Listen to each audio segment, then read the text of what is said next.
Shalom, selamat datang di ibadah online Gereja Mawar Syaron Regional Jawa Tengah dan DIY. Kami senang masih bisa menyapa dan berkumpul bersama-sama Bapak Ibu Saudara sekalian secara online untuk beribadah bersama-sama. Mari tetap antusias dan memiliki hati yang haus dan lapar untuk menerima pesan Tuhan lewat firman yang akan disampaikan pada hari ini. Dan welcome home kami ucapkan bagi Bapak Ibu Saudara yang baru pertama kali bergabung bersama dengan kami.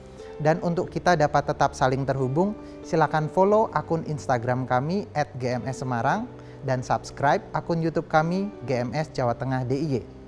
Bagi Bapak Ibu Saudara yang membutuhkan dukungan doa atau komunitas rohani, silakan menghubungi kami melalui nomor WA 08222 30390. Memberikan persembahan adalah bagian dari ibadah kita. Bagi Anda yang akan memberikan persembahan dapat melakukannya dengan cara transfer ke nomor rekening seperti yang tertera di layar.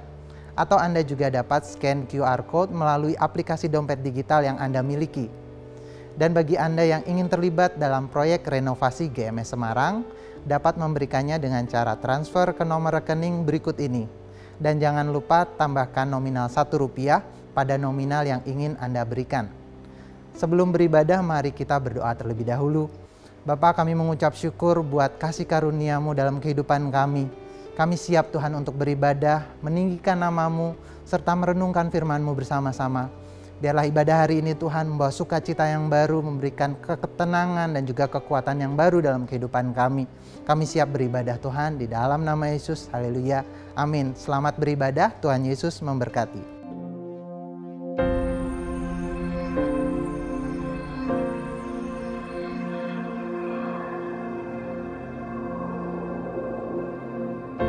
Orang yang suka memuji akan kuat roh doanya. Orang yang berdoa pasti berakhir memuji.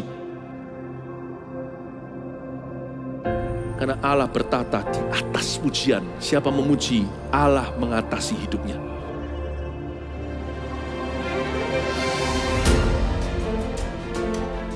The Year of Praise, tahun pujian menjadi sebuah petualangan yang tiada dua. Menjadi sebuah pelajaran hidup yang langsung dari Kristus. Menjadi sebuah pengalaman yang indah. Waktu kita memuji Tuhan, seluruh kerajaan itu berdiri di sampingmu. Waktu kita memuji, seluruh kerajaan Allah dan kereta-keretanya yang tidak kelihatan berkuda dan berapi-api itu berada di kanan kiri. Semakin fisik kita lemah, roh kita semakin memuji Tuhan. Semakin jasmani kita terbatas, semakin rohani kita tidak boleh dibatasi.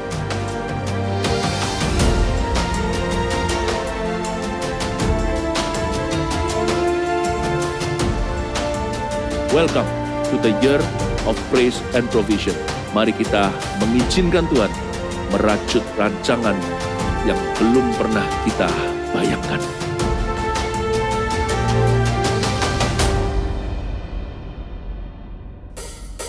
Shalom Bapak Ibu Saudara sekalian, mari sama-sama kita mau berikan yang terbaik buat Tuhan. Kita memuji dan menyembah Tuhan.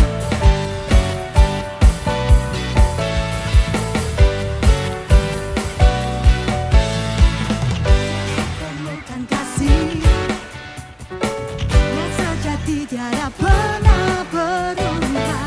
Hanya di dalam-Mu, Yesus Tuhanku.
selamanya.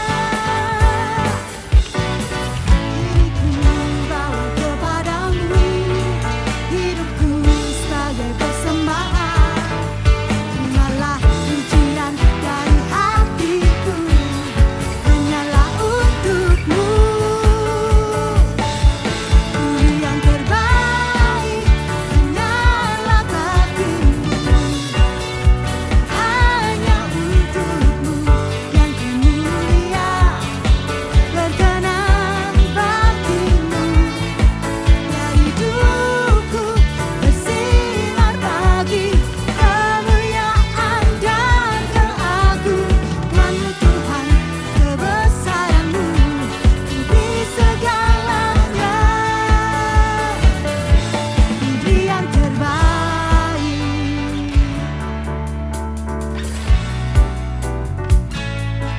Sama-sama kita mau katakan,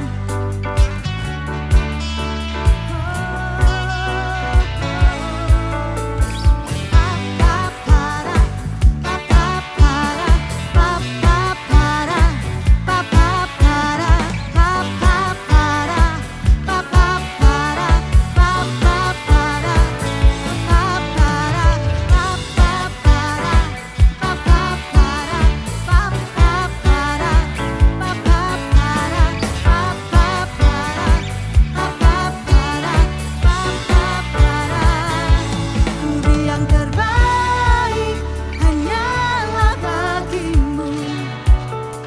Hanya untukmu yang mulia, berkenan bagimu.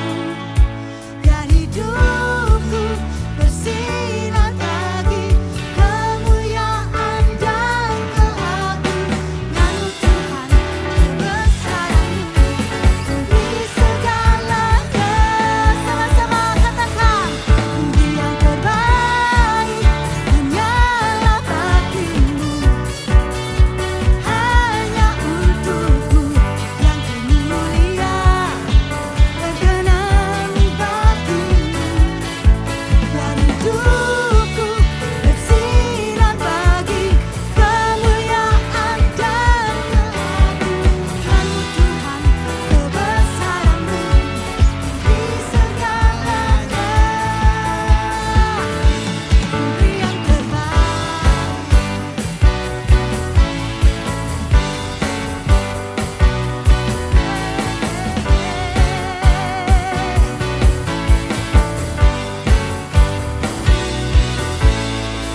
Kami mau berikan yang terbaik bagi-Mu Tuhan, sebab Engkau adalah Allah yang setia dan benar.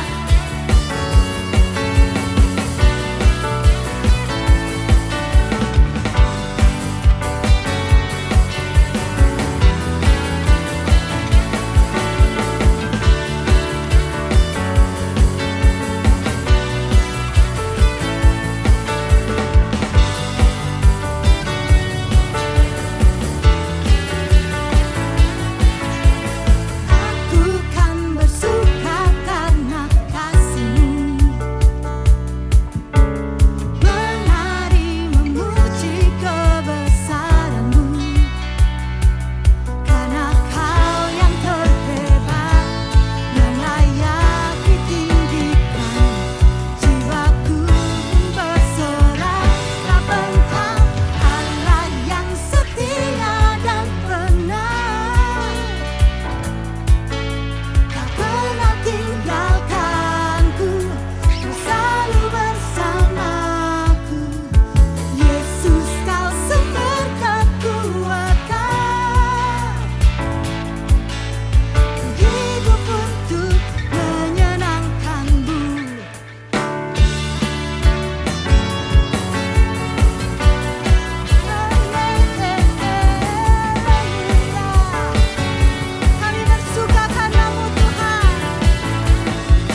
Shalom Bapak Ibu Saudara, memasuki bulan yang baru adalah waktu bagi kita membawa persembahan persepuluhan ke hadapan Tuhan.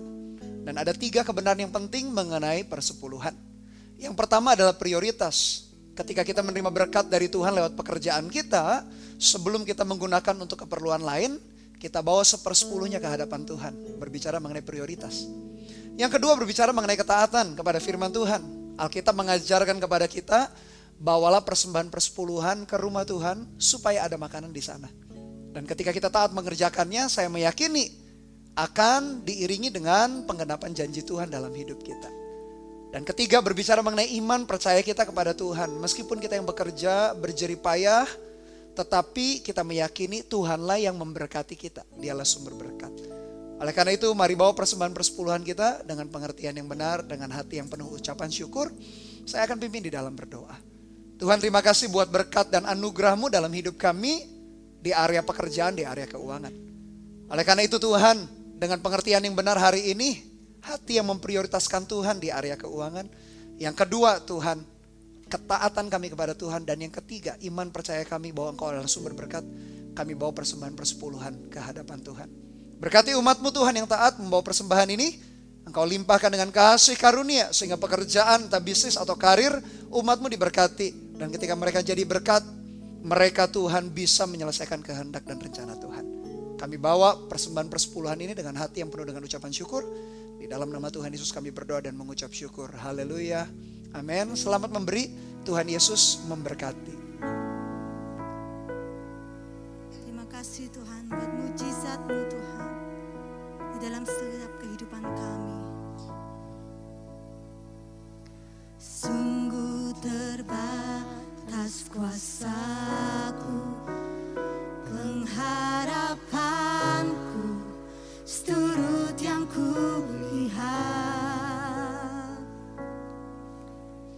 hingga ku masuk ke hadirat-Mu. Kau tunjukkan duniamu,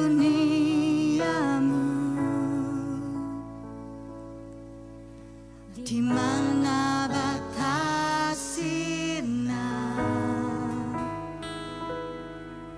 mujizat adalah warna.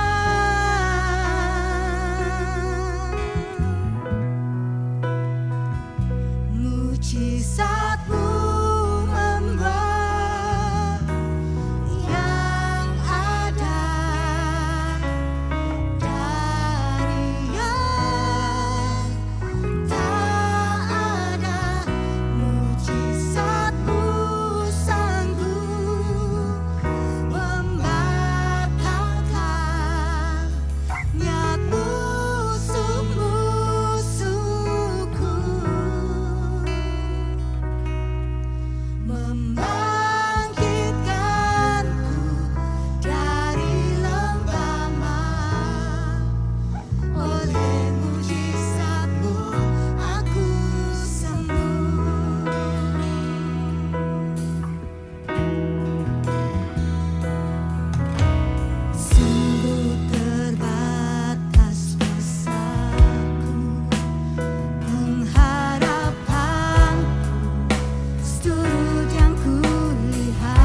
Shalom Bapak Ibu Saudara, memasuki waktu-waktu ini kita akan berbicara mengenai topik yang begitu penting yang saya beri judul adalah A Praying Life Series atau kehidupan yang berdoa. Dan kali ini saya akan menyampaikan ada 7 doa yang tidak akan dijawab oleh Tuhan kita. Doa adalah sesuatu ungkapan atau jeritan minta tolong manusia kepada Tuhan karena merasa tidak sanggup menghadapi situasi atau kondisi tertentu. Dan Tuhan memberikan fasilitas doa itu bagi kita orang-orang percaya supaya kita di dalam menghadapi situasi yang sukar dan sulit, kita tahu bahwa Tuhan itu pasti menolong kita. Dan diperlukan kita berdoa kepada Dia. Jadi itu adalah fasilitas yang luar biasa Bapak Ibu Saudara. Namun kita perlu perhatikan ada 7 doa yang tidak akan dijawab oleh Tuhan kita. Jikalau ada beberapa hal ini yang kita akan belajar sehingga pengajaran kali ini, firman kali ini mengajarkan kepada kita bagaimana akhirnya kita punya sikap yang tepat, yang benar di dalam berdoa. Yang pertama, dari doa yang tidak akan dijawab Tuhan adalah jikalau yang pertama motivasi yang salah. Dalam Yakobus 4 ayat 2-4, mari kita perhatikan. Kamu mengingini sesuatu tetapi kamu tidak memperolehnya. Lalu kamu membunuh. Kamu iri hati tetapi kamu tidak mencapai tujuanmu. Lalu kamu bertengkar dan kamu berkelahi. Kamu tidak memperoleh apa-apa karena kamu tidak berdoa. Dikatakan ketika kita pengen sesuatu kita gak dapat, lalu kita membunuh. Mungkin tidak membunuh secara fisik. Ada orang-orang yang nekat demikian. Tapi membunuh karakter. Lalu menyebarkan isu-isu yang tidak baik mengenai seseorang. Karena kita merasa kalau orang itu dapat sesuatu kita gak dapat. Atau yang kedua, Yakobus berkata kita tidak mencapai tujuan kita. Lalu kita bertengkar, kita berkelahi. Karena pengen sekali, ngotot sekali, tercapailah tujuan kita. Kenapa kita gak dapatkan sesuatu ketika kita pengen? Atau tujuan kita tidak tercapai? Yakobus berkata karena kita tidak berdoa. Jadi kalau suatu saat ada hamba Tuhan atau teman, sahabat, orang tua kita atau anak kita mengingatkan kepada kita, sudah berdoa belum ketika kita menginginkan sesuatu atau ketika kita punya planning. Lalu kita hanya berkata, selalu jawabannya doa, aku sudah tahu. Tapi ternyata Alkitab kita mengajarkan kita demikian. Kamu pengen sesuatu gak dapat karena tidak berdoa. Tujuanmu tidak tercapai, kenapa? Karena tidak berdoa. Jadi ternyata doa itu begitu penting di dalam hidup kita. Jangan kita menyalahkan orang yang menasihati kita untuk berdoa, lalu kita berkata, itu kan jawaban klasik. Itu kan jawaban yang dulu begitu demikian. Kita perlu yang instan, yang shortcut. Tapi tidaklah demikian, dibutuhkan doa. Tapi ayat yang ketiga dilanjutkan oleh Yakobus, atau kamu berdoa juga. Oke lah, kita sudah berdoa nih. Tetapi kamu tidak menerima apa-apa. Karena kamu salah berdoa. Sebab yang kamu minta itu hendak kamu habiskan untuk memuaskan hawa nafsumu. Oke, Pastor Bedat, saya berdoa. Tapi tetap gak dapat apa-apa. Kenapa? Karena sikap motivasinya salah. Apa motivasi yang salah? Hanya untuk memuaskan hawa nafsu kita. Nah kalau kita berdoa hanya untuk memuaskan hawa nafsu itu apa sih? Pusatnya adalah aku. Yang penting aku begini, yang penting aku dan aku. Berarti memuaskan hawa nafsu. Meskipun kita berdoa, tetap gak menerima apa-apa atau doa kita gak dijawab Tuhan. Lalu ayat yang keempat dikatakan, hai kamu orang-orang yang tidak setia, tidakkah kamu tahu bahwa persahabatan dengan dunia adalah permusuhan dengan Allah? Jadi barang siapa hendak menjadi sahabat dunia ini, ia menjadikan dirinya musuh Allah. Mengapa kita tidak dapat jawaban doa dari Tuhan? Karena hanya memuaskan hawa nafsu. Apa itu artinya memuaskan hawa nafsu? Kita jadi sahabat dunia. Sahabat dunia, Alkitab kita berkata, ada keinginan daging, keinginan mata, keangkuhan hidup. Doa yang didorong karena keinginan daging, keinginan mata, keangkuhan hidup. Berarti hanya untuk memuaskan hawa nafsu kita. Pasti doa itu tidak akan pernah dijawab Tuhan. Dengan demikian kita harus mengerti. Ketika kita mengingini sesuatu, ketika kita ingin tercapai tujuan kita, harus berdoa, Alkitab kita mengajar. Tapi dengan motivasi yang benar, atau jangan dengan motivasi yang salah. Doa yang kedua yang tidak akan dijawab Tuhan adalah ketika kita hidup di dalam dosa. Mari kita lihat Yesaya 59 ayat 1 sampai 3. Sesungguhnya tangan Tuhan tidak kurang panjang untuk menyelamatkan, dan pendengarannya tidak kurang tajam untuk mendengar. Tetapi yang merupakan pemisah antara kamu dan Allahmu ialah, perhatikan, segala kejahatanmu, dan yang membuat dia menyembunyikan diri terhadap kamu sehingga ia tidak mendengar, perhatikan, ialah segala dosamu. Sebab tanganmu cemar oleh darah dan jarimu oleh kejahatan, mulutmu mengucapkan dusta, lidahmu menyebut-nyebut kecurangan. Doa yang kedua yang tidak akan dijawab Tuhan adalah ketika seseorang hidup di dalam dosa. Dari pihak Tuhan, dia tidak pernah ingkar janji. Dari pihak Tuhan, dia gak pernah ninggalkan kita. Dari pihak Tuhan, dia gak tiba-tiba menghilang. Sama kayak kebanyakan daripada kita, ketika kita punya masalah dalam tekanan, ditelepon gak diangkat, dikirim teks WhatsApp, dibiarkan centang abu-abu, gak di-read. Kita tiba-tiba menghilang begitu saja. Padahal kita membutuhkan jawaban karena kita sedang bergumul. Ada orang-orang di sekeliling kita, entah orang tua, entah gembala kita, pemimpin rohani kita. Mereka coba memfollow up kita, mereka coba melakukan sesuatu untuk menguatkan kita. Tetapi perhatikan Bapak Ibu Saudara, kadangkala kita bersembunyi, kadangkala kita menghindar. Tapi Tuhan tidaklah demikian. Ia gak pernah sembunyi, ia gak pernah tiba-tiba susah dikontak. Bahkan dia ini pribadi yang sejauh atau sedekat ini. Sejauh atau sedekat hati yang rindu dan berdoa. Ketika kita hanya dalam hati berkata, mungkin gak bisa terucap dengan mulut bibir kita. Kita hanya berkata begini, Tuhan tolong aku. Dia pasti menolong. Bahkan jawaban doa bukan karena doa kita yang panjang lebar. Lalu dengan kata-kata yang bagus seperti orang berpuisi. Saya jadi teringat kisah Petrus berjalan di atas air. Bapak Ibu Saudara mungkin masih ingat. Di waktu pagi-pagi benar atau malam itu, mereka melihat Yesus berjalan, mereka ketakutan, ini siapa? Lalu Yesus berkata, ini aku. Lalu Petrus menjawabnya, kalau itu engkau ya Tuhan, biarkan aku berjalan di atas air. Lalu Yesus berkata, berjalanlah. Petrus mulai berjalan. Tapi ketika dirasanya angin tiupan keras, dia mulai ragu, disitulah dia tenggelam. Ketika dia tenggelam kan dia gak bisa bersyafaat, berdoa, minta tolong kepada Tuhan dengan doa yang panjang lebar. Harus puitis enggak. Dia hanya berteriak, tolong aku, hanya 2 kata saja.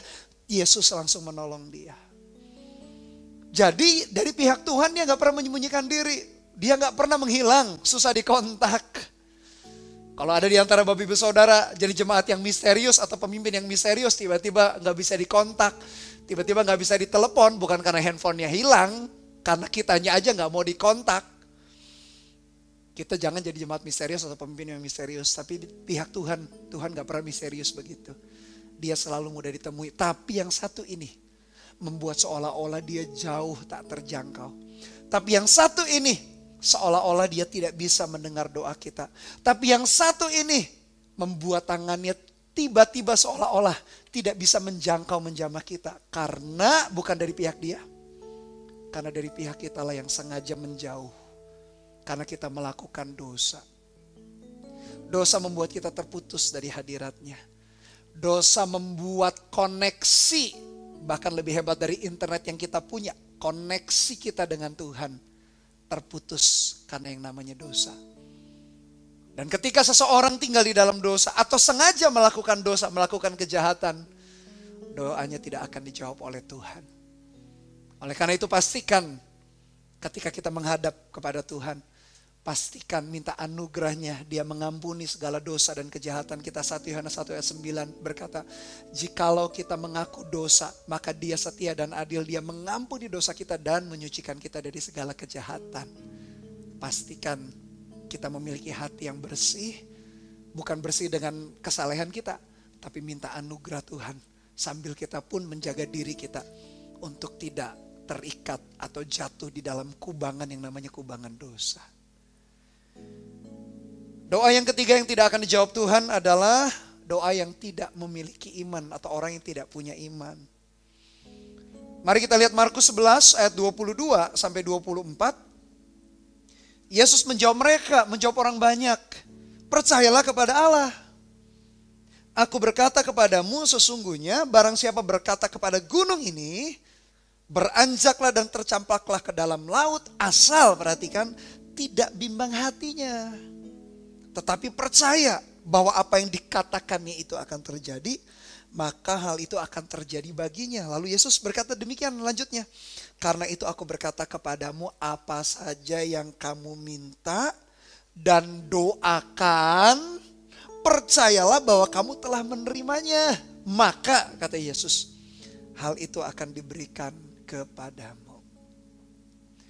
Doa yang tidak akan dijawab Tuhan adalah doa yang tidak punya iman. Doa yang meragukan Tuhan dengar atau enggak ya. Kayaknya Tuhan itu kadang-kadang menunjukkan kasih, kadang-kadang Tuhan jahat ya. Padahal Yakobus berkata, pribadi Bapa Tuhan kita itu gak ada pertukaran bayangan. Maksudnya gak kadang-kadang baik, gak kadang-kadang jahat Tuhan kita. Tuhan kita dulu, sekarang, selamanya gak pernah berubah. Allah itu kasih, bukan hanya sekadar punya sifat kasih. Dia sendiri adalah kasih. Dia adalah Bapa yang baik, Tuhan yang baik. Dia gak pernah berubah dulu, sekarang, dan selamanya. Jadi ketika kita berdoa, kita sendiri pun ragu. Tuhan jawab enggak ya? Tuhan peduli dengan aku atau tidak ya? Tuhan itu ada menyertai atau meninggalkan ya? Kita sendiri bimbang, ragu. Doa yang kayak begitu pun gak dijawab. Tuhan berkata percayalah kepada Allah. Dan apa yang kamu doakan katanya, kata Yesus. Percayalah bahwa kamu sudah menerimanya. Tapi Pastor Bernard, jawaban doa itu belum sampai di tangan kita. Mujizatnya belum terjadi. Mana katanya doa dijawab. Iya, Bapak Ibu Saudara harus ingat. Jawaban doa selalu ada 3. Jawaban yang pertama adalah iya. Berarti persis seperti yang Tuhan kehendaki karena Dia tahu yang terbaik. Sesuai dengan waktunya langsung dikirimkan jawaban itu ke tangan kita, ke hidup kita.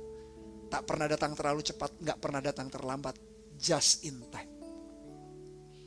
Dan bersyukur untuk itu. Kalau doa kita langsung dijawab. Tapi yang kedua, jawaban doa pun ada jawaban tidak. Dan kita pun harus bersyukur untuk itu. Kalau dia katakan tidak, buktinya apa Pastor Bernard berkata tidak? Dia rubah jawaban doa itu sesuai dengan versi yang terbaik dari Tuhan. Jadi saran saya, kalau kita berdoa, ibarat seperti seorang anak menulis permintaannya di selembar kertas pakai pensil. Jangan lupa kasih penghapus. Buat apa? Izinkan Tuhan menghapus bagian-bagian permintaan kita yang Dia bisa gantikan dengan hal-hal terbaik. Tuhan itu kalau jawab doa Dia gak nanggung. Dia gak cuma jawab yang setengah mediocre, yang biasa, yang lumayan. Bahkan tidak jawab dengan jawaban yang baik. Enggak, Dia kasih jawaban yang terbaik. Nah kalau kita punya iman yang demikian, iman percaya yang seperti apa sih? Iman yang percaya bahwa Tuhan itu selalu memberikan yang terbaik. Dia gak pernah separuh-separuh. Dengan begitu kita itu gak ragu, gak bimbang meskipun jawaban Tuhan tidak. Kalau Tuhan menjawab tidak, karena hati kita percaya punya iman, kita yakin begini, Tuhan pasti punya jawaban yang lebih baik daripada yang kita minta. Tuhan pasti punya versi jawabannya, punya modelnya, punya waktunya, punya sesuatu yang lebih baik daripada yang kita harapkan. Enak kan Bapak Ibu Saudara? Kalau kita punya hubungan yang demikian dengan Tuhan, kita gak menaruh curiga, kita gak menaruh kebimbangan kita. Tuhan jawab gak ya? Jangan-jangan Tuhan jawab, Tuhan jahat dengan aku. Tuhan kayaknya gak peduli, Tuhan kayaknya gak denger. Kalau itu yang kita utarakan, hati kita sebetulnya bimbang, tidak punya iman. Tapi ingat juga jawaban yang ketiga adalah tunggu. Ada waktu yang terbaik. Izinkan Dia mengerjakannya, menjawabnya sesuai dengan waktu yang terbaik menurut versinya Tuhan juga. Dan pasti kalau Tuhan menjawab dengan waktunya, segala sesuatu itu akan jatuh di tempatnya yang tepat. Dalam Alkitab diceritakan banyak wanita mandul. Heran ya, Tuhan itu memilih banyak wanita yang tidak bisa punya anak dalam Alkitab. Sarah istrinya Abraham, Hana istrinya Elkana. Lalu ada Zakaria dan Elisabet istrinya daripada Zakaria. Terus kemudian ada orang tuanya, ayah ibunya Simson. Banyak wanita-wanita mandul dalam Alkitab kita. Heran ya, Tuhan pilih kok. Padahal Tuhan mau lewat mereka, bangsa umat pilihan Tuhan yaitu waktu itu Israel, bisa berkarya. Menjadi berkat bagi bangsa-bangsa. Tapi gimana caranya, gak punya anak. Tapi tahu gak Bapak Ibu Saudara, ketika mereka itu berdoa, Tuhan itu menjawab memberikan anak itu sesuai dengan waktunya Tuhan. Karena kalau gak tepat waktunya Tuhan, semua bisa meleset. Semua bisa gak pada tempatnya. Jadi dalam hal menjawab doa, contoh misalnya anak, pergumulan anak, dia tahu waktu yang terbaik. Bayangin Bapak Ibu Saudara, dia adalah desainer kehidupan. Dialah arsitek kehidupan yang tepat memberikan jawaban doa. Termasuk kalau kita bergumul soal anak misalkan. Mau soal pekerjaan sama, mau soal jodoh sama, mau soal keuangan, mau soal apa. Hal-hal yang kita gumulkan sama saja. Tuhan punya waktu yang terbaik. Jadi izinkan dia berurusan dengan kita sesuai dengan waktu yang dia sudah rancangkan. Yang keempat Bapak Ibu Saudara, doa yang tidak akan dijawab Tuhan adalah ketika kita tidak mau mengampuni. Markus 11 ayat 25 sampai 26 dikatakan demikian. Dan jika kamu berdiri untuk berdoa, ampunilah dahulu sekiranya ada barang sesuatu dalam hatimu terhadap seseorang. Supaya juga Bapamu yang di sorga mengampuni kesalahan-kesalahanmu. Ayat 26 perhatikan. Tetapi jika kamu tidak mengampuni, maka Bapamu yang di sorga juga tidak akan mengampuni kesalahan-kesalahanmu. Yesus mengajar pengampunan menjadi bagian yang erat, yang dekat dengan berdoa. Bahkan menjadi fondasi bagaimana doa itu bisa dijawab atau tidak dijawab Tuhan. Jadi ketika kita berdoa, lalu kita ingat ada sesuatu yang mengganjal dengan saudara kita, dengan orang-orang yang ada di sekitar kita, jangan lupa untuk dibereskan, diselesaikan.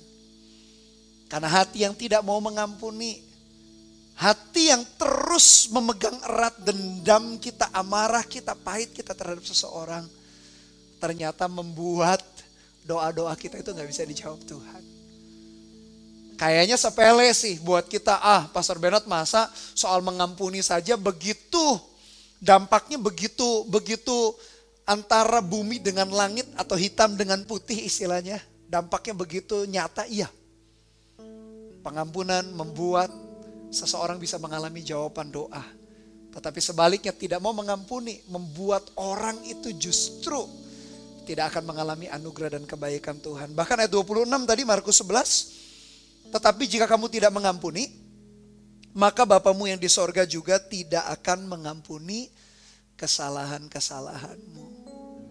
Jadi pastikan hubungan kita dengan sesama pun juga dalam kondisi yang beres. Kalau tidak dalam kondisi yang beres, itu bisa menghambat sekali jawaban doa di dalam hidup kita. Kenapa pengampunan menjadi dasar yang penting? Karena ingat Bapak Ibu Saudara, tak seorang pun di antara kita juga sebetulnya layak untuk dekat kepada Tuhan, mendekat kepada Dia, atau tidak ada seorang pun di antara kita yang layak berdoa, memanggil Dia Abba ya Bapa. Gak layak sebetulnya kita. Namun pertanyaannya, kenapa kita dilayakan? Karena kita telah diampuni. Satu saat Petrus bertanya kepada Yesus, Yesus, berapa kali aku harus mengampuni saudaraku?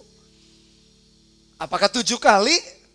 Standar waktu itu bangsa Israel mengampuni cukup 3 kali. Mereka menyimpulkan dari kitab nubuatan Nabi, salah satunya kitab Amos. Mereka pikir Allah mereka Yehova waktu itu mengampuni cuma 3 kali. Oh berarti kita pun hanya 3 kali. Lalu Petrus sih sebagai murid Yesus, dia sudah naikkan standar. Dia gak seperti orang kebanyakan cuma 3 kali. Dia berkata, Yesus, apakah aku harus mengampuni 7 kali? Dia sudah naikkan dari 3 jadi 7. Yesus berkata, enggak. Bukan 7 kali tapi 70 kali 7 kali. Maksudnya apa? Angka 7 itu bagi bangsa Israel memiliki pengertian sesuatu yang harus sempurna dalam pengertian tidak berhenti di dalam kita mengampuni. Lalu Yesus menceritakan perumpamaan.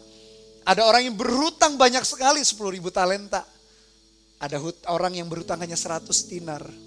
10.000 talenta dengan 100 dinar itu hanya untuk menggambarkan ada hutang yang tak terbayar, bahkan sampai seumur hidupnya turun demi turunan pun tak sanggup membayarnya. Itu adalah ibarat gambaran dosa kita. Melakukan seperti apapun, melayani, memberi, tidak akan pernah bisa mengampuni dosa kita sendiri. Butuh anugerah pengampunan daripada Dia. Tapi ketika orang itu ketemu saudaranya cuma punya hutang 100 dinar. 100 dinar itu sama dengan gaji 100 hari. Hanya 3 bulan doang saja hutangnya. Tapi saudara ini mencekik lehernya dan memasukkan temannya ke dalam penjara hanya berhutang 100 dinar. Dibandingkan hutangnya dia kepada raja itu. Antara bumi dan langit gambarannya. Lalu Yesus mengajarkan demikian juga dengan kita. Ingat dosa kita, sebab upah dosa ialah maut. Dosa yang kita lakukan, kita adalah manusia berdosa, tak pernah kita bisa tebus, tak pernah kita bisa bayar, tapi Dia Yesus yang sudah rela mati bagi kita, membayar dosa kita. Kalau hidup kita pun berdasarkan pengampunan. Oleh karena itu ketika kita berdoa pun landaskan hal yang sama, landaskan sifat yang mau mengampuni. Coba Bapak Ibu Saudara renungkan, apakah ada doa-doa yang belum dijawab Tuhan? Doa-doa seperti apa yang Anda naikkan berulang-ulang dengan konsisten tapi sampai hari ini belum dijawab Tuhan? Ketika engkau renungkan, mungkin saja ada bagian-bagian pengampunan yang perlu engkau lepaskan. Apakah engkau masih marah atau jengkel dan kecewa mengingat teman kita atau orang tua kita, mertua kita, bahkan menantu kita atau besan kita atau cucu kita atau pemimpin kita atau siapapun itu yang kita emosi sekali, kita masih menyimpan dendam di dalam hati kita. Apakah itu masih ada sehingga akhirnya jawaban doa pun tidak kunjung tiba dalam hidup kita? Bahkan hati yang penuh kepahitan dan kemarahan membuat kita, Bapak Ibu Saudara, tubuh kita pun bereaksi negatif. Tak heran banyak jenis sakit penyakit yang terpicu karena orang itu tidak mau mengampuni. Sudah merugikan fisik tubuh kita, merugikan kita gak dapat jawaban doa, merugikan hati kita, jiwa kita selalu panas, selalu marah karena ketemu atau ingat seseorang. Bukankah lebih baik kita melepaskan pengampunan? Pengampunan membuat kita akhirnya bisa dengan hati yang tak tertuduh menghadap kepada Tuhan dan berdoa syafaat. Dan Tuhan menjawab doa kita. Doa yang kelima yang tidak akan dijawab Tuhan adalah doa yang bertentangan dengan kehendaknya. Dalam 1 Yohanes 5 ayat 14 sampai 15 dikatakan demikian. Dan inilah keberanian percaya kita kepadanya, yaitu bahwa Ia mengabulkan doa kita, perhatikan, jikalau kita meminta sesuatu kepadanya menurut kehendaknya. Dan jikalau kita tahu bahwa Ia mengabulkan apa saja yang kita minta, maka kita juga tahu bahwa kita telah memperoleh segala sesuatu yang telah kita minta kepadanya. Doa yang tidak akan pernah dijawab Tuhan yang kelima adalah yang bertentangan dengan kehendaknya. Berarti sebaliknya, doa yang pasti akan mendapat jawaban Tuhan adalah doa yang sesuai dengan kehendak Tuhan. Kita mungkin bertanya, Pastor Bernard, oke deh kalau begitu. Saya mau berdoa sesuai dengan kehendak Tuhan. Lalu pertanyaan besarnya adalah bagaimana caranya supaya kita mengerti kehendak Tuhan. Dalam hidup kita ada 3 jenis kebenaran, bukan kebenaran ini saling kontradiktif, tapi ini adalah pribadi Tuhan sendiri. Bagaimana kita mengerti kehendak Tuhan? Yang pertama, ketika kita taat melakukan firman Tuhan. Yesus sendiri berkata, firman-Ku adalah kebenaran. Ketika kita merenungkan firman, dan ketika kita taat melakukan firman, maka pikiran dan hati kita akan selaras satu frekuensi dengan kehendak Tuhan. Karena firman-Nya adalah Tuhan sendiri. Firman-Ku adalah kebenaran. Jadi ketika kita minta berdoa sesuatu yang sesuai dengan kebenaran, contoh misalnya Tuhan, Orang itu membuat aku jengkel, tapi Alkitab firman mengajar aku mau mengampuni. Aku diperintahkan atau diajari mengampuni. Aku mau Tuhan mengampuni, Tuhan kasih kekuatan. Doa yang kayak gitu pasti dijawab Tuhan. Atau engkau berkata, Tuhan, keluargaku atau orang-orang di sekelilingku belum diselamatkan. Engkau berkata, Tuhan, kalau satu orang diselamatkan, maka seisi keluarganya juga diselamatkan. Pakai aku ya Tuhan, untuk memberitakan Injil. Dan juga untuk berdoa bagi keselamatan jiwa mereka. Doa itu pun juga dijawab Tuhan. Jadi doa-doa yang sesuai dengan firman Tuhan, karena firman-Ku adalah kebenaran kata Tuhan, maka kita akan mendengar dan melihat jawaban doa itu. Lalu yang kedua, bagaimana kita berdoa sesuai dengan kehendak Tuhan. Kebenaran yang kedua adalah Yesus sendiri. Dia berkata, aku adalah jalan dan kebenaran dan hidup.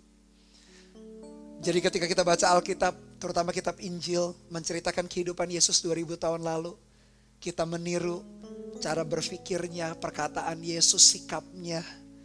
Kita mengikuti jejak langkahnya, mengikuti teladannya, kita sedang berjalan dalam kebenaran. Dan meniru teladan Yesus, cara pikirnya, kehidupannya, perkataannya, tingkah lakunya, hatinya, kasihnya, membuat akhirnya kita bisa mengerti kehendak Tuhan. Yesus adalah kebenaran. Dan yang ketiga kebenarannya adalah Roh Kudus adalah roh kebenaran itu. Sehingga orang-orang yang dipimpin, dituntun oleh Roh Kudus, Roh Allah, pasti akan mengerti kehendak Tuhan. Ketika kita berkata, Roh Kudus tuntun aku, pimpin aku setiap hari. Karena Alkitab mengajar orang-orang yang dipimpin Roh Allah adalah anak-anak Allah. Ketika kita menyerahkan kontrol hidup kita ke dalam tangan Dia, kita dipimpin oleh Dia, kita bisa mengerti kehendak Tuhan. Jadi kalau kita bersekutu erat dengan firman-Nya, meniru teladan Yesus, lalu yang ketiga, dipimpin, dituntun oleh Roh Kudus, kita sedang berjalan dalam kehendak Tuhan dan kita memahami kehendak Tuhan. Kalau kita paham berjalan dalam kehendak Tuhan, tak heran doanya kita pun juga adalah doa yang seturut kehendak Tuhan. Gak mungkin orang yang merenungkan firman, gak mungkin orang yang meniru teladan Yesus, gak mungkin orang yang dipimpin Roh Kudus lalu ingin membunuh, lalu ingin selingkuh, lalu ingin mengambil milik orang, lalu ingin menghancurkan hidup orang, menyikut orang, bersaing gak sehat, menipu dan lain sebagainya, gak mungkin. Orang yang diisi penuh oleh firman-Nya, meniru teladan Yesus dan hidup dituntun Roh Kudus, pasti dari langkah demi langkah dia belajar mengerti kehendak Tuhan. Dan dari waktu ke waktu dalam doa-doa syafaatnya pun dia tak heran akan satu frekuensi, akan senada, akan sehati dengan pikiran dan kehendaknya Tuhan. Dan doa yang demikian pasti dijawabnya. Lalu yang keenam, doa yang tidak akan dijawab Tuhan. Perhatikan, ketika tidak sepakat. Matius 18 ayat 19 sampai 20 perhatikan. Dan lagi aku berkata kepadamu, jika dua orang daripadamu di dunia ini, perhatikan katanya, sepakat meminta apapun juga, permintaan mereka itu akan dikabulkan oleh Bapakku yang di sorga. Sebab di mana dua atau tiga orang berkumpul dalam namaku, di situ aku ada di tengah-tengah mereka.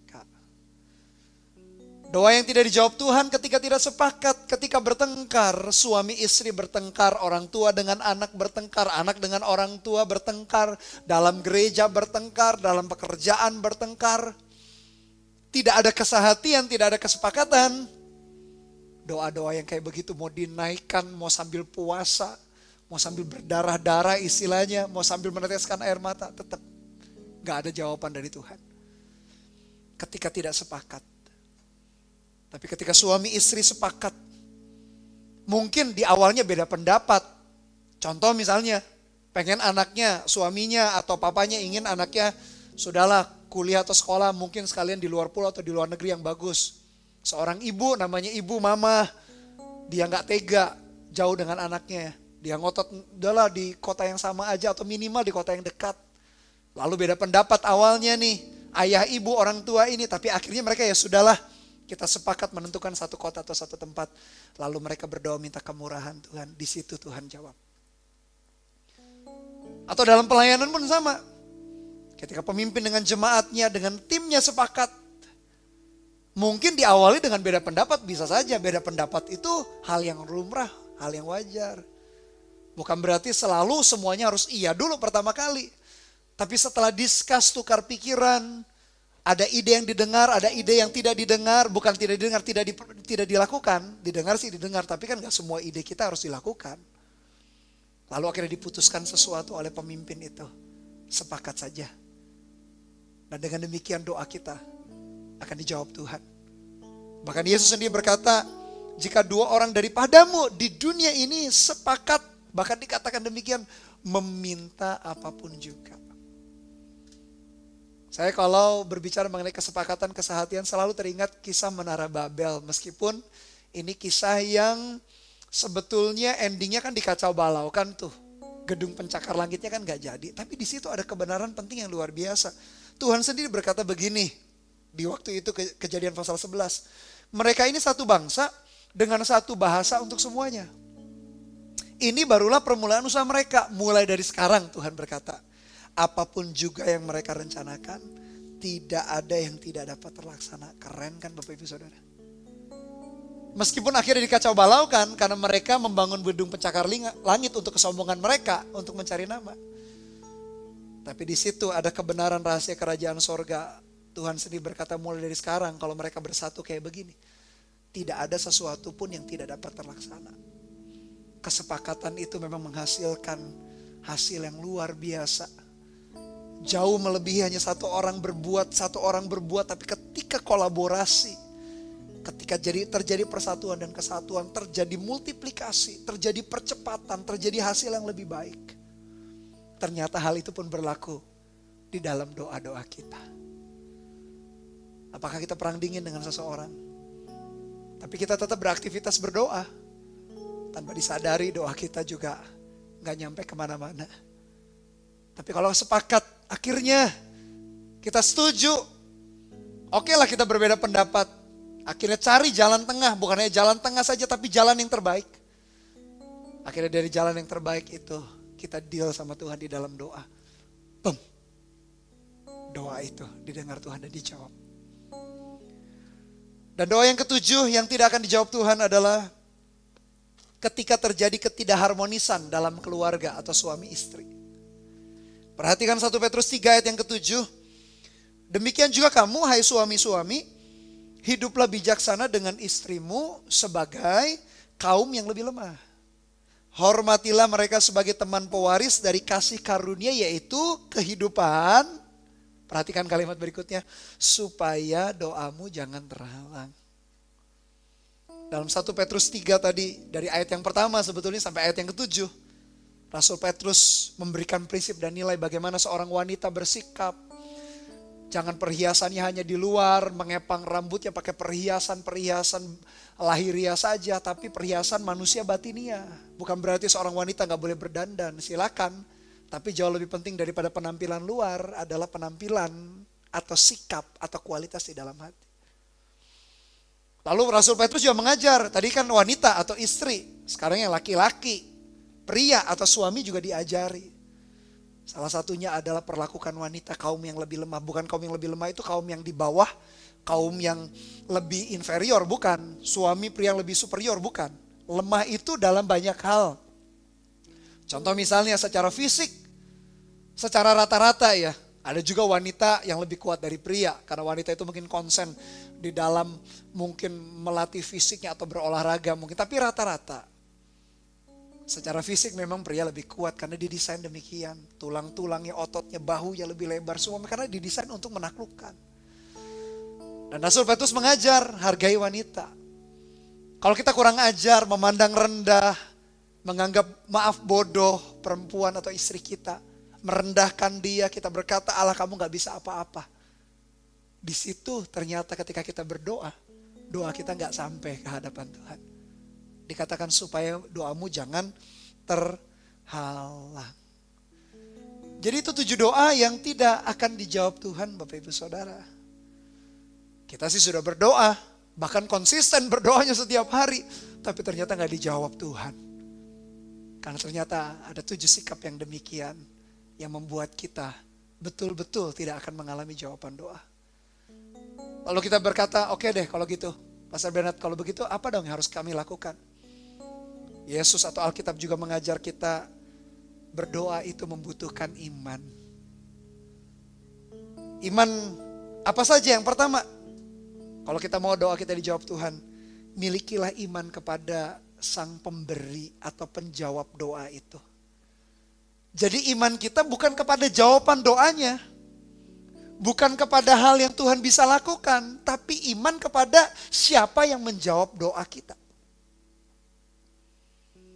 Markus 11 ayat 22 sampai 24. Yesus menjawab mereka, percayalah kepada Allah.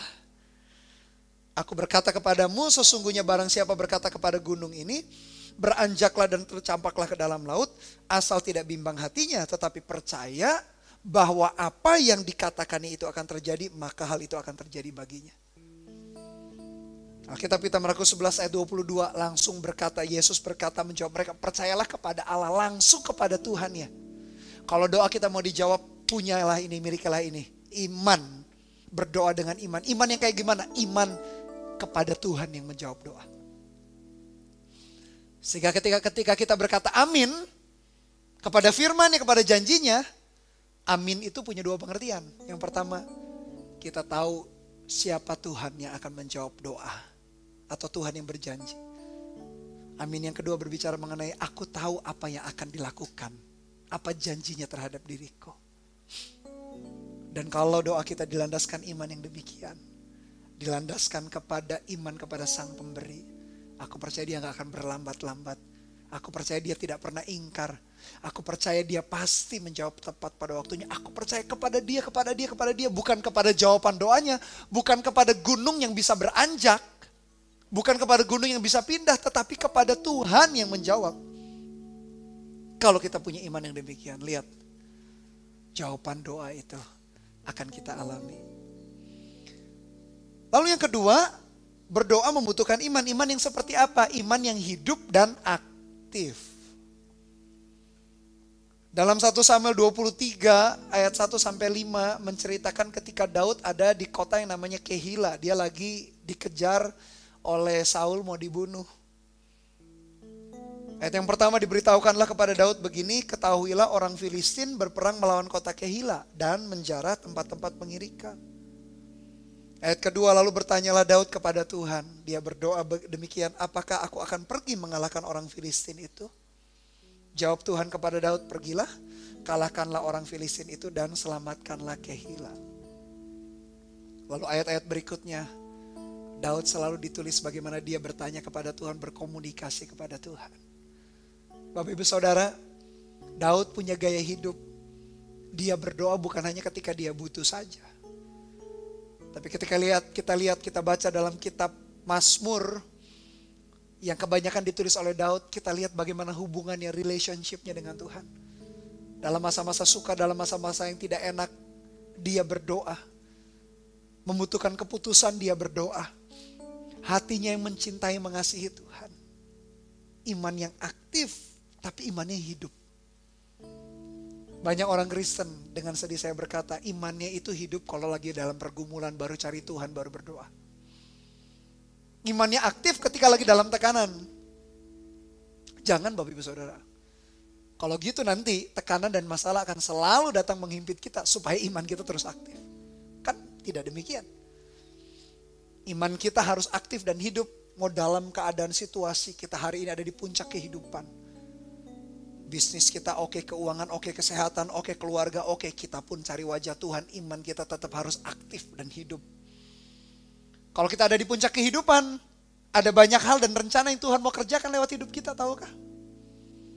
Menyelamatkan orang, memberi makan orang, memberikan pengharapan bagi orang-orang di sekeliling, melayani. Bukan kalau kita di puncak kehidupan, lalu kita menganggur, do nothing, bertopang dagu saja. Hanya menikmati hidup gak ada yang salah. Tapi jangan sampai menikmati hidup atau kenyamanan kita justru jadi berhala. Kalau ada di puncak kehidupan, cari tahu bahkan lebih lagi apa yang jadi kehendak Tuhan bagi orang-orang di sekeliling kita. Sama juga kalau kita ada di dasar kehidupan atau di lembah kehidupan, milikilah iman yang hidup dan aktif. Ketika kita melewati lembah bayang-bayang maut sekalipun, Mazmur 23 dicatat, gadamu dan tongkatmu Tuhan itulah yang menghibur aku. Dan peristiwa Daud di Kehila menjelaskan bagaimana imannya aktif dan hidup. Dia sendiri menjadi pelarian, tapi ketika dia lihat rekannya di kota Kehila, warganya itu lagi diserang musuh, dia juga gak tinggal diam, padahal dia sendiri punya masalah. Tapi Daud mau, tanda petik, nambah masalah dia dengan cara menolong orang lain. Bayangkan. Tapi itu dimulai bukan karena dia sok pahlawan, sok jago, terlalu naif, terlalu ceroboh, terlalu nekat, bukan. Karena didasari dia tahu bahwa Tuhan Allah yang penuh kasih pasti peduli dengan kawan-kawannya, sesama warga Israel di kota Kehila yang sedang diserang musuh. Dia pun lagi dikejar-kejar mau dibunuh. Tapi dia punya iman yang hidup dan yang aktif. Lalu dalam berdoa dibutuhkan iman yang ketiga ini. Iman yang berserah kepada Tuhan. Datang kerajaanmu Tuhan, jadi kehendakmu dalam hidupku. Matius 26 ayat 39 ayat terakhir. Maka ia maju sedikit, Yesus maju sedikit. Lalu sujud dan berdoa katanya, ya Bapakku, jikalau sekiranya mungkin, biarlah cawan ini lalu daripadaku. Tapi janganlah seperti yang ku kehendaki, melainkan seperti yang engkau kehendaki. Yesus menunjukkan contoh teladan. Doanya adalah doa yang sesuai dengan kehendak Bapaknya. Dia berkata, kalau boleh sih cawan lalu. Tapi bukan kehendakku Tuhan. Dia taruh keputusan terakhir, final decision, di tangan Bapaknya. Bagaimana dengan kita? Iman seperti apa yang harus ada dalam doa? Selain iman kepada Sang Pemberi, iman betul-betul karena tahu kehendak dan rencana Tuhan. Iman yang ketiga, iman yang berserah kepada kehendak Dia. Kita berkata, Tuhan bukan kehendakku yang jadi, tapi kehendakmu. Kita boleh utarakan dari sisi kita, dari keinginan kita. Tapi hasil akhirnya, hasil finalnya kita berkata, Tuhan, biarlah kehendakmu Tuhan yang jadi. Bukan kehendakku. Kehendakku pasti gak sempurna, pasti kurang ini dan itu. Tapi kalau kehendak Tuhan, pasti sempurna adanya. Dari 7 doa yang tidak akan dijawab Tuhan, ada 3 aplikasi yang kita bisa lakukan Bapak Ibu Saudara. Yang pertama, tentu saja hindari 7 sikap doa yang salah tadi. Kalau kita mungkin ada sikap-sikap itu 1 atau 2 bahkan ke 7-7-nya Bapak Ibu Saudara. Minta anugerah Tuhan. Berubah, memiliki sikap yang berlawanan dengan itu. Sehingga kita akan melihat bagaimana doa-doa kita betul-betul dijawab Tuhan karena sesuai dengan kehendak dan rencananya. Aplikasi yang kedua, miliki iman yang bulat ketika berdoa. Iman yang utuh, yang penuh. Kalau berdoa itu gak usah bimbang, ragu. Tuhan jawab gak ya? Tuhan denger gak ya? Tuhan mengasihi gak ya? Tuhan memperhatikan gak ya? Tuhan kira-kira lakukan gak ya apa yang aku minta? Jangan bimbang dan ragu.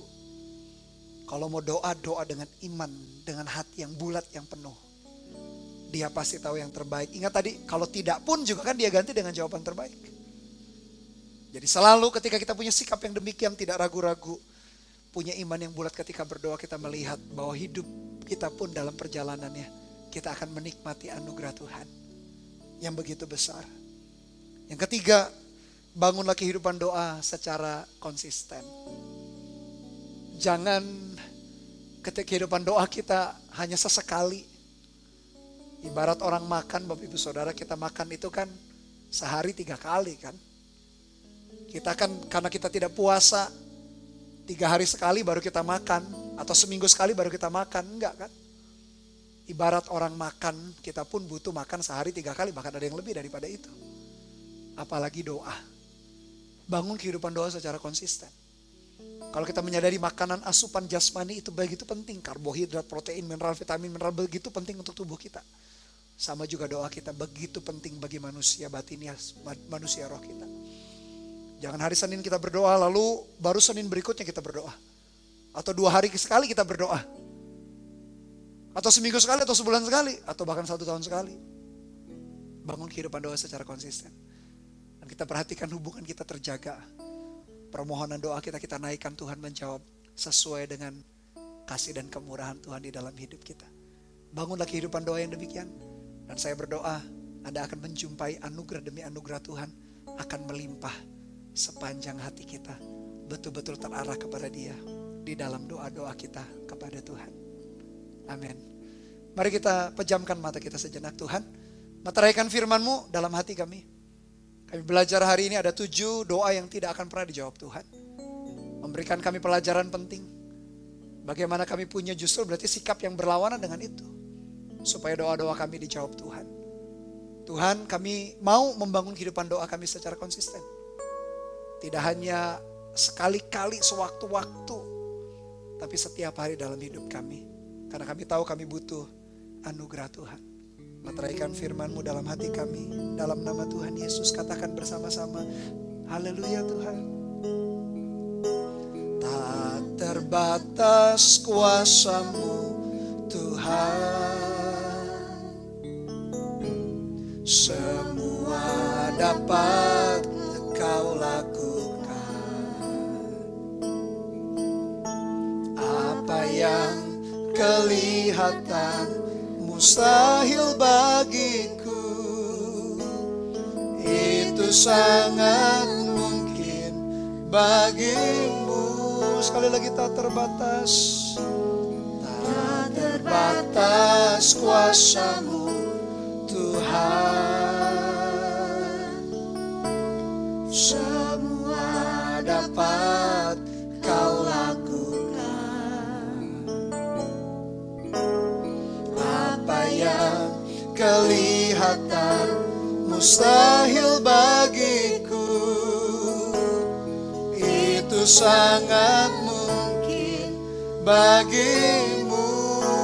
Katakan, di saat ku tak berdaya, kuasa-Mu yang sempurna. Ketika ku percaya, mujizat itu nyata. Bukan karena kekuatan, namun Roh-Mu ya Tuhan.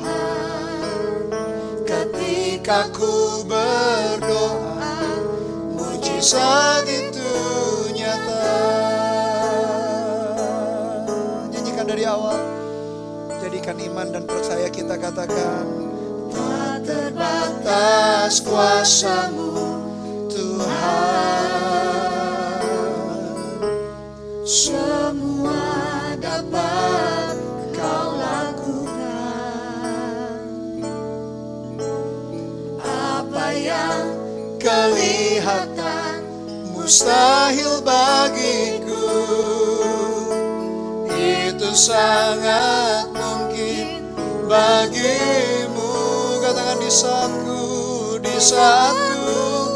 tak berdaya, kuasa-Mu yang sempurna. Ketika ku percaya, mujizat itu nyata. Bukan karena kekuatan, namun Roh-Mu ya Tuhan. Ketika ku berdoa, mujizat itu nyata. Sekali lagi, di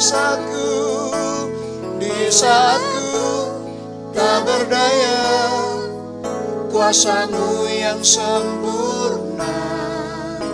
Ketika ku percaya, mujizat itu nyata.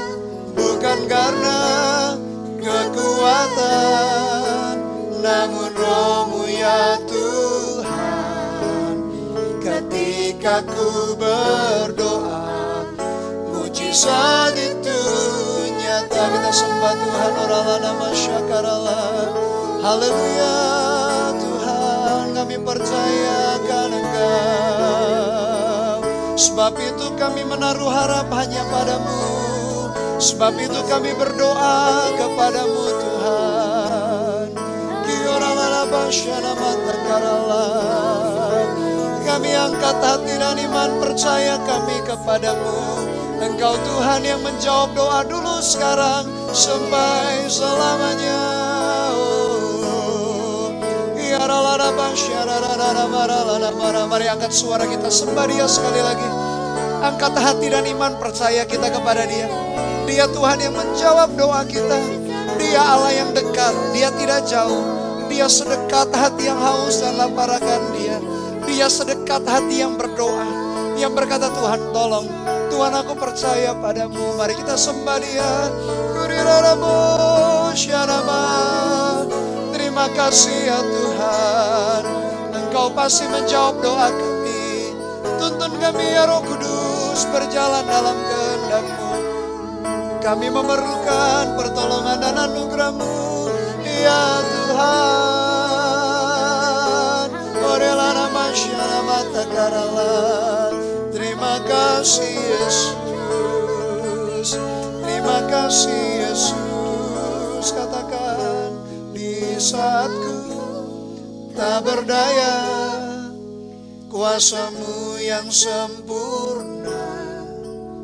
Ketika ku percaya, mujizat itu nyata. Bukan karena kekuatan, namun Roh-Mu ya Tuhan. Ketika ku berdoa, mujizat itu nyata. Biar musik saja mengalunkan lagu dengan lembut. Pejamkan mata kita sejenak Bapak Ibu Saudara. Renungan firman yang baru saja kita dengarkan. Ada 7 doa yang tidak akan dijawab Tuhan. Adakah sikap-sikap kita yang seperti itu? Motivasi yang salah, tinggal dalam dosa. Berdoa tidak sesuai dengan kehendak Tuhan, hanya memuaskan hawa nafsu kita. Tidak punya iman, dan sikap-sikap yang lain. Mungkin ada 1, 2, atau bahkan ke-7 sikap itu dalam hati kita. Hari ini kita berkata, Tuhan aku mau berubah. Aku butuh kasih anugerah-Mu. Aku justru mau lakukan yang sebaliknya. Aku tahu ketika berdoa butuh iman. Iman percaya kepada Sang Pemberi itu. Iman yang dengan hati yang bulat, iman yang bulat, tidak bimbang, tidak curiga sama Tuhan. Dan iman Tuhan yang betul-betul menyerahkan pada akhirnya datang kerajaan-Mu jadi kehendak-Mu. Bukan jadilah kehendak-Ku, tapi kehendak-Mu saja. Kalau Engkau berkata demikian, taruh kedua tangan-Mu di dadamu, izinkan saya berdoa. Tuhan, Kau melihat segenap umat-Mu, dimanapun mereka berada, jamah setiap hati dan hidupnya. Kalau ada sekiranya sikap-sikap yang salah sehingga membuat doa kami tidak sampai ke hadirat Tuhan, atau Tuhan tidak menjawab doa kami, ampuni ya Tuhan hari ini. Dengan rendah hati kami berkata, kami butuh pertolongan-Mu, kami butuh anugerah-Mu. Sucikan, kuduskan, ampuni kami, tuntun kami mengerti kehendak-Mu. Dan tuntun setiap umat-Mu ya Tuhan.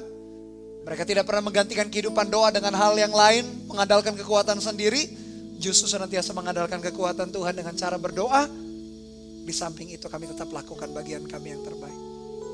Dengarkan setiap permohonan doa daripada umat-Mu. Berkati jam-jam saat teduh pribadi. Jam-jam mereka ketika berdoa syafaat. Bagi keluarga mereka, bagi orang-orang di sekeliling mereka. Bahkan bagi kebutuhan diri mereka sendiri. Bukan karena egois. Tapi ada pergumulan-pergumulan yang hamba-Mu percaya Engkau menjawabnya. Kau hadir di tengah-tengah setiap umat-Mu.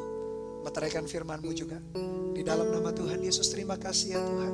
Nyanyikan lagu ini kembali. Di saatku tak berdaya, kuasa-Mu yang sempurna. Ketika ku percaya, mujizat itu nyata. Bukan karena kekuatan, namun Roh-Mu ya Tuhan. Ketika ku berdoa, mujizat itu nyata. Ketika ku berdoa, ketika ku berdoa, ketika ku percaya, ketika ku percaya, ketika ku berdoa, ketika ku berdoa, mujizat itu nyata. Hati dan iman kami tertuju padamu. Kami percaya Engkau menjawab doa dulu, sekarang, dan selamanya Engkau pribadi yang menjawab doa. Berkati setiap umat-Mu ya Tuhan, di dalam nama Tuhan Yesus kami berdoa dan mengucap syukur. Haleluya. Amin. Bapak Ibu Saudara, jangan jemu-jemu berdoa. Meskipun ada waktunya dan Dia sediakan jawaban terbaik dalam doa-doa kita, untuk menjawab doa-doa kita. Dan sebelum kita akhiri ibadah kita, ada satu berkat anugerah yang teristimewa, yaitu keselamatan jiwa kita. Oleh karena itu bagi Bapak Ibu Saudara yang belum pernah menerima Tuhan Yesus sebagai Tuhan dan Juru Selamat, atau dulu pernah lalu akhirnya membuang iman kita, orang bilang murtad atau jauh daripada Tuhan, hari ini kau mau kembali kepada Tuhan. Bisa ikuti doa yang sederhana ini, tapi ikuti dengan segenap hatimu. Katakan dengan suara yang keras demikian. Katakan, Tuhan Yesus, hari ini saya menyadari saya adalah manusia yang berdosa. Ampuni hidupku. Sucikan, kuduskan hidupku. Ampuni dosa dan pelanggaranku dengan darah-Mu yang kudus. Hari ini, dengan mulut aku mengaku, dengan hati aku percaya. Bahwa Engkau Tuhan Yesus adalah Tuhan dan Juru Selamat yang telah mati di atas kayu salib 2000 tahun lalu. Bangkit pada hari yang ketiga. Terangkat ke sorga. Dan sekarang duduk di sebelah kanan Allah Bapa yang Maha Mulia. Katakan, aku menerima Engkau ya Tuhan Yesus sebagai Tuhan dan Juru Selamat pribadi atas hidupku. Jadilah Tuhan, jadilah Raja, jadilah penguasa tunggal satu-satunya atas hidupku. Mulai hari ini sampai selama-lamanya. Katakan, aku percaya mulai hari ini namaku ditulis di dalam kitab kehidupan-Mu. Katakan juga, pakailah aku ya Tuhan. Katakan di dalam nama Tuhan Yesus. Haleluya. Amin. Selamat bagi Bapak Ibu Saudara yang baru saja mengikuti doa tadi. Anda sedang memasuki kehidupan yang baru. Dan izinkan kami Gereja Mawar Syaron memuridkan, mengembalakan, supaya Anda terus bertumbuh dalam Tuhan dan dipakai Tuhan secara luar biasa. Anda bisa klik link video Welcome Home di atas ini. Untuk Anda dibimbing, dituntun lebih lanjut. Bisa kontak kami supaya kami bisa follow up. Dan kita akan bertumbuh bersama-sama di dalam Tuhan. Puji Tuhan. Mari kita akhiri dengan berdoa ibadah kita hari ini. Terima kasih Tuhan. Kami boleh memuji menyembah Tuhan, memberikan persembahan, persepuluhan. Bahkan banyak daripada kami Tuhan yang menerima kelahiran baru. Meteraikan firman-Mu juga dalam hati kami. Terima kasih Tuhan, dan hamba-Mu sebagai hamba Tuhan berdoa.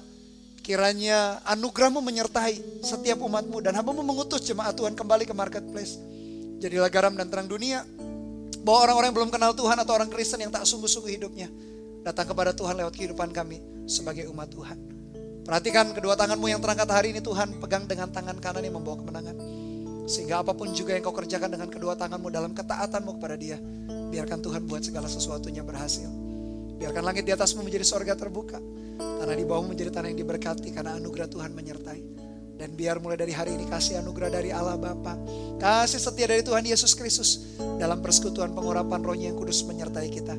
Dari hari ini sampai selama-lamanya. Katakan di dalam nama Tuhan Yesus. Haleluya. Amin. Tuhan Yesus memberkati.